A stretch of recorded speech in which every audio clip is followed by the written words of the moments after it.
I'm Bookface. Today, we're going to discuss one of the world's biggest mysteries, that being the mind. More specifically, we're going to discuss why my mind does not work right. So, the logical strategy for a YouTuber is to make a video about something that everybody knows. So, making a video about Dracula, a topic that is very well known, has to do with vampires, which perform very well on my channel, and even has a little pop culture connection to pull more people in, that would be a really smart idea. Nah, like I said, that's a smart idea, so why on earth would I do that? No, instead, I think I should just ditch all of the nearly complete research that I had. Instead, why don't I just do a bunch of really obscure research from a show that's from like 2008 that very few people would recognize? That's a good idea. Because I feel like it, that's why. Now, don't get me wrong, I love The Secret Saturdays. Heck, I've done videos on it before. Video? Might just be one video. I've talked about it before. But it's not exactly a trending topic. I don't even know if it was a trending topic when it was coming out. I liked it. But this is my channel. I can make a video about what I want. Also means I can say screw it to logic and just talk about whatever, even to my own detriment. So, brief summary, The Secret Saturdays is a show with a lot of weird creatures. Most of them are cryptids, but not all of them. They're a little loosey-goosey with the term cryptid. And some of the creatures in the show, whether they're actually cryptids or not, are just really obscure. Like, to the point that there were quite a few that I thought the show just straight up made up, because I could not find anything on them for the longest time until I did some very in-depth research. And, of course, also just caught a lot of lucky breaks from looking through my regular sources and being like, hey, wait a minute, that sounds familiar. So, prepare for a lot of very limited resources, one-time encounters, and bizarrely obscure references. So, with all that out of the way, let's jump right in. Woo! Now, it only makes sense to start this video with the first creature that showed up in the show that fits into this weird little category of my creation. That being the Kalmykian exploding snake. Wow.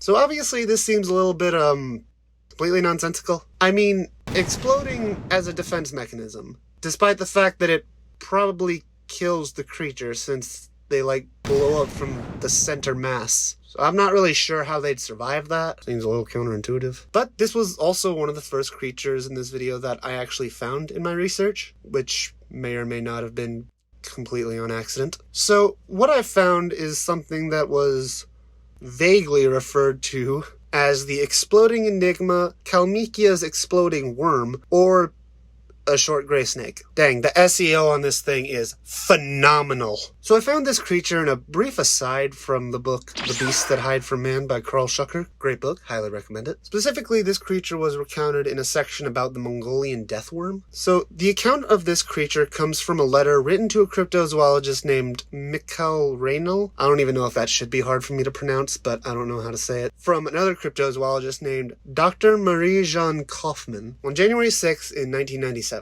So I looked up information for both of these people and didn't find much useful. Apparently, Dr. Kaufmann worked in the region consistently, but it seemed like she focused more on hominids than general cryptids. And Mikhail Reynal, if I'm finding the right one at least, seems to focus more on aquatic cryptids, so kind of outside their element for both of those things. And even worse, in the book it says that her initial notes were lost in a burglary, so this is what dying feels like. It's a little hard to find anything, which kind of makes it even more impressive that this random cartoon managed to find all this. I mean, I guess they could have just looked at this book, but still, that's such an obscure thing. It is a paragraph in this giant book of cryptozoology. It's described as a short gray snake. Where have I heard that before? Roughly 50 centimeters long and 15 to 20 centimeters in diameter. It has smooth skin, is rounded at the front of its body, and has a very short tail that ends abruptly. That's just an old hot dog. They usually have no visible facial features, except for a smaller variation that has a clear mouth. Despite being described as a snake, it supposedly has no bones. Don't you dare go boneless on me! Leading to some speculation it could be some kind of vermiform. It lives in the steppes and dunes in the deserts of Kalmykia, and moves around like a worm, all wriggly-like. But that still leaves out the important detail of the whole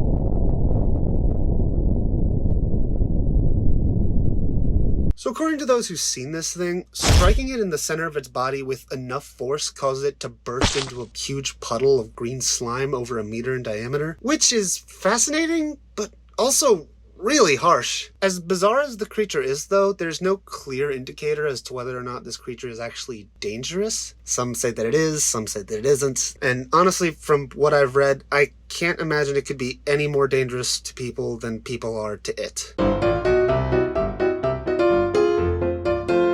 Now we go from the beginning of the show to the very end of the show. So, spoilers, I guess. Kind of. Show is from like 2008. It's at this point we encounter a cryptid referred to as the revolving cryptid. Now, when I saw this initially in the show, I was pretty sure that this could not actually be a cryptid. And to my surprise, I was right. But that doesn't actually mean they pulled it out of thin air, because the revolving cryptid lines up well with the revolving beast, which comes from Celtic myth. Specifically in a poem recounting the voyage of Maelduin.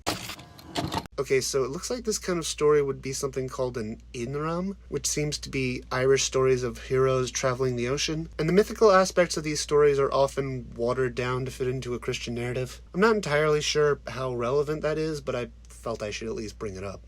So, I'm not going to summarize the whole poem. This is an overly sarcastic productions. But basically, the poem is just like a Celtic version of the Odyssey, more or less. So the voyaging ship with our hero gets to an island with a stone fence around it. But as soon as the crew got onto the island, they saw this huge thing start running around like crazy, and then charge at Maelduin with a surprising amount of speed, I might add. Gotta go fast! Gotta go fast! So in many depictions it resembles a mammal of sorts, but is sometimes thought to be representative of reptilian life and how it changes. I'm not entirely sure. This symbolism's not really my thing, guys. Got some kind of platypus nonsense going on. Well, tarnation, that's a weird looking platypus. It has the ability to change its form, but it's not exactly a true shapeshifter. Because instead of just turning into something else entirely, its bones move beneath its skin, and the skin would either remain still or revolve. Roll credits. Like a mill wheel. So it would change shape, but literally just the shape. It's also thought to be constantly shifting form, with it changing immediately as soon as it reaches any particular shape. When it approached Maelduin and his men, it put its head down and legs up and then whirled its bones around under its skin.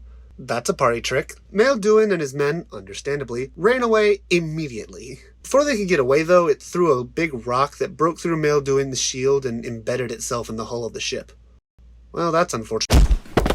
So last up we have this funky looking dude from some random point in the middle of the show, from some one-off episode that had some random huge bombshells that just went off like crazy. Like, this was some Island of Dr. Moreau kind of stuff going on. And this is a kid's show. And after some difficulty looking around, I found this thing.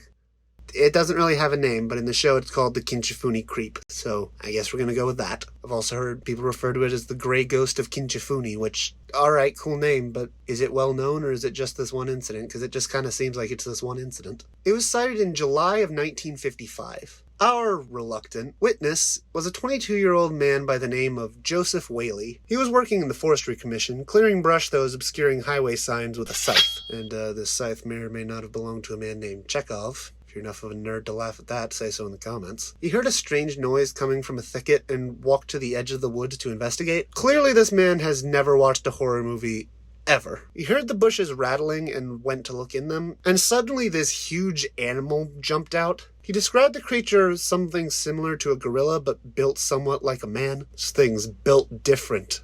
Very different, in fact. I don't think I like it. It stood over 6 feet tall and was completely covered in shaggy gray hair, which Whaley compared to a wire-haired terrier. Try saying that 5 times fast. I struggled to say it once. It had big, heavy arms, but without notably large hands. Well, we all know what that means. It also had tusk-like teeth and pointed ears. The creature moved towards Whaley while grunting like a wild pig, and Whaley, understandably horrified, struck the creature with his scythe, hitting it in the arms and chest. The creature continued moving forward, though, so he ran back to his car. Yeah, that's not a good sign, buddy. He tried to call the local ranger station for help, but got no answer. And then when he went to start his car, he realized the creature was basically right on top of him.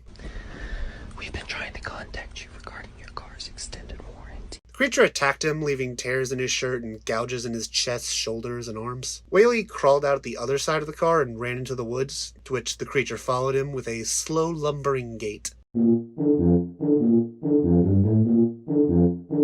Whaley doubled back to the car and drove off, presumably very fast and contacted a forest ranger named Jim Bowen, who was actually his superior. He then explained the details of his encounter under oath, and Bowen went to the location and saw an obvious trail of something big. Other officials wrote off the incident, however, as being a black bear. I propose a new cryptid to go alongside the not deer, the ever-changing not bear, the true revolving beast. Hey, so guess who's an idiot and forgot to record an outro for this video after reading, like, a lot of stuff? Yep, it's me.